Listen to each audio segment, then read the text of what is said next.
가나안을 향해서 가는 이스라엘 백성들에게 모세를 통해서 하나님이 당부하시고 또 당부하신 것은 하나님의 말씀을 잘 듣고 준행해라. 하나님의 말씀을 듣고 준행하는데 너희의 소견대로 하지 말고 가감하지 말고 하나님께서 너희에게 명한 대로 그 명령을 지켜라.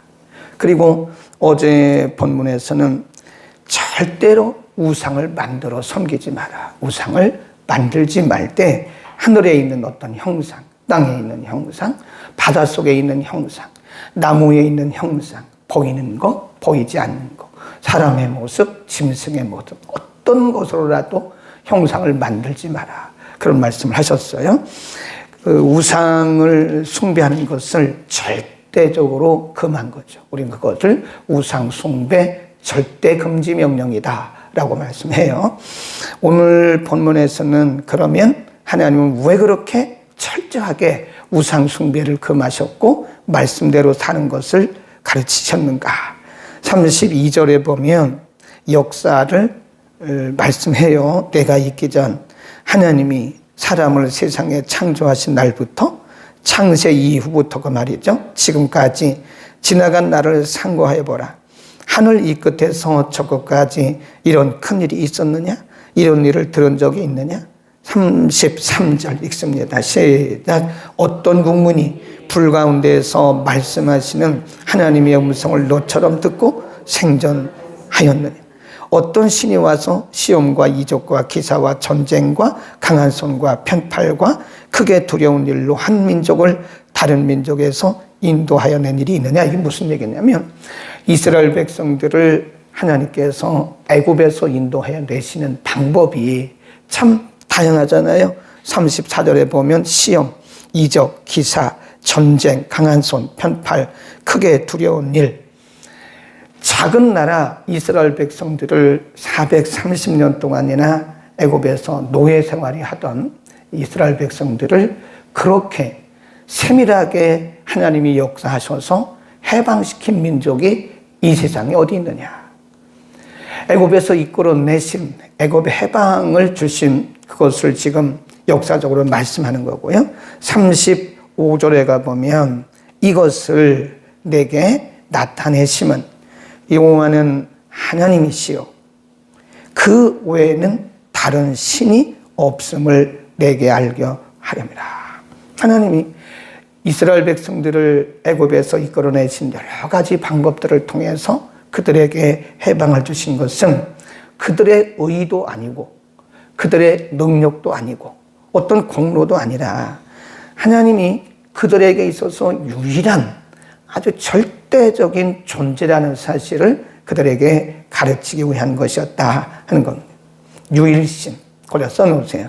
35절 맨 끝에다가 다른 신이 없음을 내게 알게 하려 하심이라. 가로하고 유일신 하나님. 이스라엘 백성들에게 있어서 하나님 외에 어떤 신이나 어떤 권력도 어떤 사람도 그들에게 해방을 줄 수가 없었죠. 그러니까 하나님이 우상 숭배를 금하는 것은 내가 한 거 아니냐. 내가 너희를 구원했고 내가 너희에게 해방을 줬고 내가 오늘까지 너희를 여기까지 인도하지 아니하는. 그런데 너희에게 구원을 주고 너희에게 해방 주고 너희에게 여기까지 인도한 나 외에 다른 신을 섬겨서 되겠나. 그런 말씀이죠. 유일신. 그러니까 오늘도 마찬가지죠. 우리를 구원하시고 우리를 창조하시고 우리를 구원하신 분은 하나님이라고요. 지금도 우리의 생사화복을 주관하신 분은 하나님이세요. 인간이 낳고 살고 죽고 높아지고 낮아지고 하는 우리의 모든 일체를 주관하신 분이 하나님이시라고요. 아멘. 그런데 우리가 그 하나님을 제쳐두고 다른 신을 섬긴다는 것은 하나님을 모욕하는 거, 하나님 멸시하는 거죠. 하나님 뭐라 그래요? 하나님은 질투하는 분이고 하나님은 진노하시는 분이다. 어제 우리가 우상에 대해서 다양하게 말씀드렸는데요. 우상은 보이는 것도 우상이고 보이지 않는 것도 우상이에요. 물질적인 것도 우상이고 영적인 것도 우상입니다. 내가 우상이 될 수도 있고 다른 사람이 우상이 될 수도 있어요. 이 땅에 있는 어떤 것들이 우상의 대상이 다 될 수 있다는 거예요. 하나님 그거를 제일 싫어해요. 우리를 구원하시고 창조하시고 지금까지 인도하신 그분이 우리 하나님이신데 그 하나님을 우리가 제쳐놓고 다른 신이나 다른 존재들을 우리가 숭배하거나 높인다는 것은 하나님께 합당치 않다. 36절. 여호와께서 너를 교훈하시려고 하늘에서부터 그 음성을 너로 듣게 하시며 땅에서는 그 큰 불을 내게 보이시고 너로 불 가운데에서 나오는 그 말씀을 듣게 하셨느니라. 거기 줄봅시다. 하나님이 왜 그렇게 그들에게 하셨나? 교훈하시려고, 그들을 가르치시려고. 어쩌면 지금 하나님께서 모세를 통해서 주시는 이 계명들이 이스라엘 백성들에게 있어서는 굉장한 부담이 될 수 있죠. 그렇잖아요. 애굽에서 430년 동안 아주 억압된 삶을 살았죠. 광야를 지나오는 동안 정신없이 지나갔죠. 요단강을 건너서 이제 가나안을 정복해서 들어갔으면 거기서 좀 편하게 살아야 되는 거 아니에요?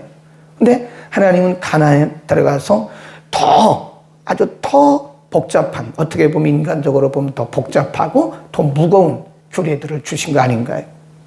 그러니까 어떻게 보면 이스라엘 백성들이 생각할 때는 이거 우리 너무 부자연스러운 거 아니야? 우리 너무 부담스러운 거 아니야? 이렇게 생각할 수 있지만 하나님은 36절에서 말씀하기를 그게 아니라 너를 교훈하기 위한 것이다. 너를 잘되게 하고 너를 바른 길로 인도하기 위한 것이다. 그런 말씀이에요. 그 다음에 37, 38절에 보면 여호와께서 내 열조를 사랑하신 고로 그 후손 너를 택하시고 큰 권능으로 친히 인도하여 애굽에서 나오게 하시며 38 함께 읽습니다. 시작. 너보다 강대한 열국을 내 앞에서 쫓아내고 너를 그들의 땅으로 인도하여 들여서 그것을 내게 기업으로 주려 하심이 오늘날과 같으니라. 그랬습니다. 하나님이 그들에게 이렇게 무겁지만 부담이 되는 듯한 이런 말씀을 주셨지만 사실은 그들이 하나님의 백성이고 하나님은 그들의 하나님이시기 때문이다. 하나님이 이 말씀을 왜 하시는 줄 아세요? 이스라엘 백성들이 굉장히 부담스러워한다는 거예요. 하나님 말씀대로 사는 거. 또 우상숭배 금지 명령에 대해서 굉장히 부담스러워한다는 거예요. 근데 하나님 말씀하시기를 그게 아니다. 너희를 잘되게 하기 위한 것이다. 그런 말씀이고요. 그러니까 지금 하나님은 왜 이렇게 이스라엘 백성들에게 하나님이 누구신가를 가르쳐 주냐면 그 말씀을 주신 분이 누군가를 알아야 우리가 하나님의 말씀을 정확히 그리고 철저하게 지킬 수 있다는 거죠. 하나님이 누구신가를 우리가 제대로 인식하지 못하면 하나님의 말씀에 대한 절대성을 갖지 않습니다. 하나님의 말씀의 권위가 땅에 떨어지고 있잖아요. 하나님 말씀 알기를 사람 말 정도밖에 안 믿어요. 데살로니가 교회가 굉장히 성숙하고 신사적인 교회였던 것은 데살로니가전서 2장에 보면 사도 바울이 데살로니가 교회에 복음을 전할 때 이 사람들이 사람의 말로 듣지 않는다는 거예요. 사도 바울의 말로 듣지 않고 하나님의 말씀으로 들어. 이게 성숙한 성도예요. 하나님의 말씀의 권위를 인정한 거예요. 근데 현대인들이 하나님의 말씀의 권위를 많이 추락시켰어요. 그래서 어떻게 보면 사람 말 정도, 사람의 말 정도, 그냥 목사의 설교 정도로만 아는 거예요. 목사의 설교가 아니지. 물론 설교라고 하는 형태를 통해서 전달되기는 하지만 그건 목사의 말이 아니잖아요. 설교자의 말이 아니잖아요. 그것은 근본적으로 하나님의 말씀이잖아요. 성숙한 성도는 하나님의 말씀의 권위를 인정하고요. 그 말씀을 주신 하나님의 권위를 인정하는 거예요. 그래서 우리가 진정한 성숙한 사람, 하나님을 경외하는 사람이 누구냐? 하나님 말씀 앞에 항복할 수 있는 사람이에요. 하나님의 말씀 앞에 두려워할 줄 아는 사람이에요.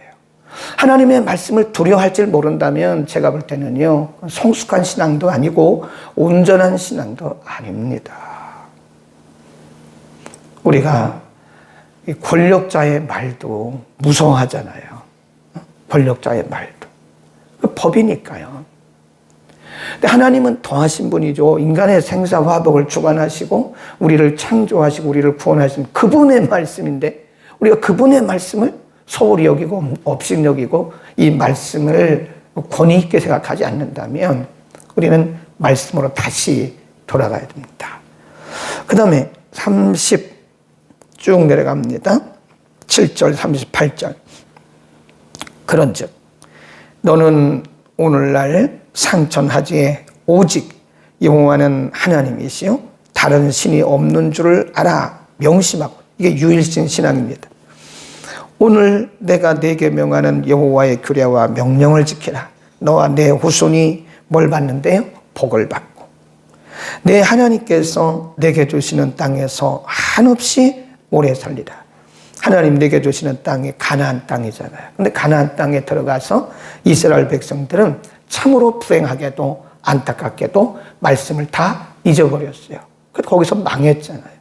370년 동안 그들은 아주 방황하는 삶을 살았어요. 주변에 있는 나라들로부터 계속 공격당하고 나라 뺏기고 백성들 끌려가고 농사 지는 거 다 강탈당하고 그런 아주 무시무시한 불행한 삶을 살았던 것은 그들이 바로 이 말씀을 무시해서 그렇습니다. 그래서 성경은 뭐라고 말씀해요? 하나님의 말씀을 듣고 보고 듣고 지키는 자가 복이 있다는 거예요. 하나님의 말씀을 잘 들어야 돼요. 그리고 그 말씀을 지켜야 복이 있는 겁니다.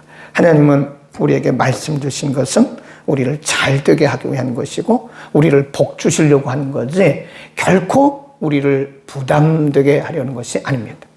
순종하자고요. 순종. 하나님의 말씀에 순종하면 하나님 반드시 보상을 해주세요.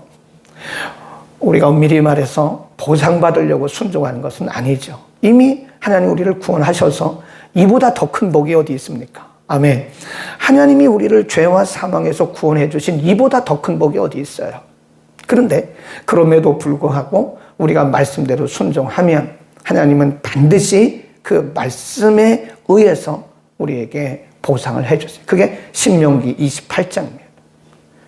신명기 28장 1절부터 14절까지 쭉 말씀하기를 내가 이 계명을 듣고 지키고 행하면 내가 너에게 이런 복을 주실 것이다. 그리고 그 이하에 보면 너희가 만일 이 계명을 무시하면 이런 벌이 임할 것이다.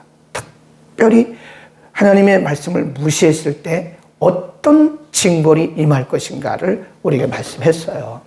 신명기 28장을 집에 가서 여러 번 묵상해 보세요.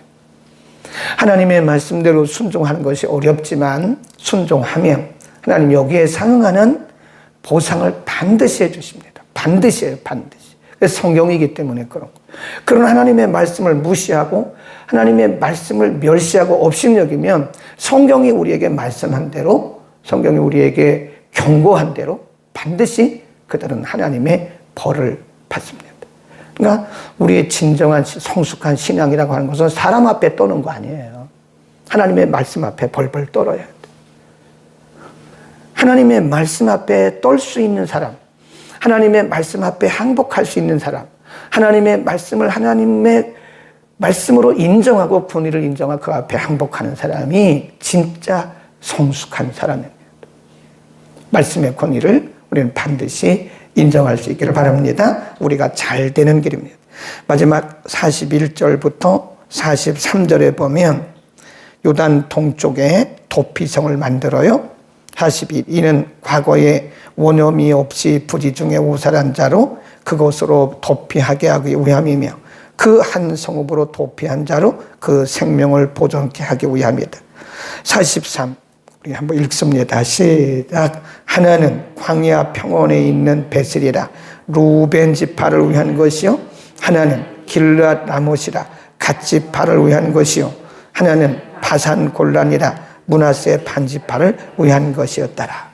3장 기억하시죠? 우리가 3장 공부할 때 이제 요단 동편을 공격하고 아모리 족속, 그 다음에 시온 왕에게서 빼앗은 그 땅을 하나님께서 누구에게 분배해 주셨어요? 루벤 지파, 갓 지파, 므낫세 반지파잖아요. 기억하시죠? 한번 펴보세요. 3장 12절.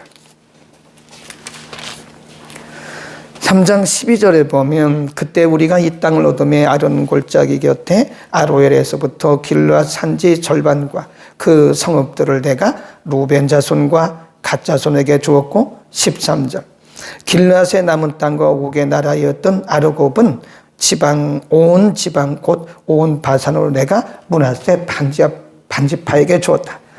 그 두 지파 반에게 그 땅을 주면서 뭐라고 그랬냐면 18절에 가보면 너희는 형제 이스라엘 자손의 선봉이 되어 건너가라.